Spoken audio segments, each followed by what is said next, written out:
शेळीपालन मेंढीपालन करता एकच मुद्दा असा सांगतो, जो मुद्दा जर तुमच्या लक्षात आला तर तुम्हाला दोन मुद्दे असे समजतील की तुमचं शेळीपालन सक्सेस होईल की तुमचं शेळीपालन हे फेल जाईल.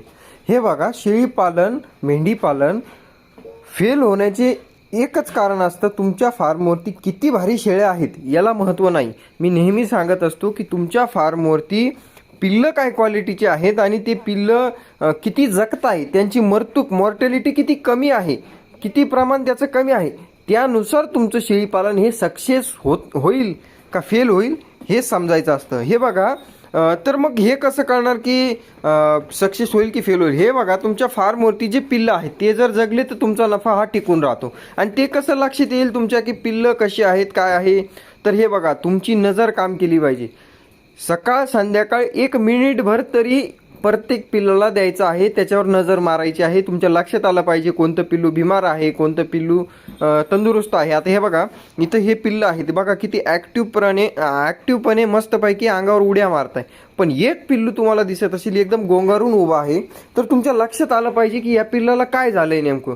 मी नेहमी सांगत आलोय की पिल्लांची मरतूक टळली म्हणजे तुमचा फार्म हा सक्सेस होत असतो, तुम्हाला 2 रुपये फायदा होत असतो. कारण हेच पिल्लू उद्याचं तुमचा नफा आहे, गुंतवणूक आहे, काय जे आहे ते सगळं तुमचं ह्या पिल्लामध्ये दडलेलं आहे.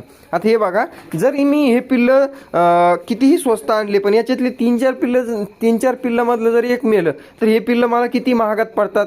त्या हिशेबानं तुमचं प्रत्येक पिल्लू जगलं पाहिजे, एकही पिल्लू मॉर्टॅलिटीमध्ये नाही गेलं पाहिजे, हे खूप महत्त्वाचं आहे. आता हे पिल्लू गोंगारून आहे म्हणजे काय आहे आणि हे पिल्लू बिमार आहे की नाही हे तुम्हाला कसं कळणार? हे बघा, एक तर त्याचे जुलाब चेक करायचे. जर जुलाब नसले, पिल्लू गोंगारून उभा असलं तर तुमच्याकडे हे थर्मामीटर नावाची वस्तू, तापमापी नावाची वस्तू पाहिजे म्हणजे पाहिजे.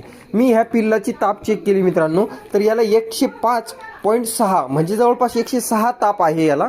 आणि नॉर्मली टेम्परेचर हे पिल्लांचं 102च्या आसपास असतं, म्हणजे त्याला 4 फॅरनहाईट ताप खूप जास्त झालेली आहे. 106 टेम्परेचर त्याचं आहे. आता त्याला काय करणार आहे, मी माझ्या हिशोबानं ट्रीटमेंट करणार. हे ट्रीटमेंट केल्यानंतर पिल्लू क्लिअर झालं की नाही झालं ते तुम्हाला पुढच्या व्हिडिओमध्ये दिसेलच, उद्याच्या व्हिडिओमध्ये.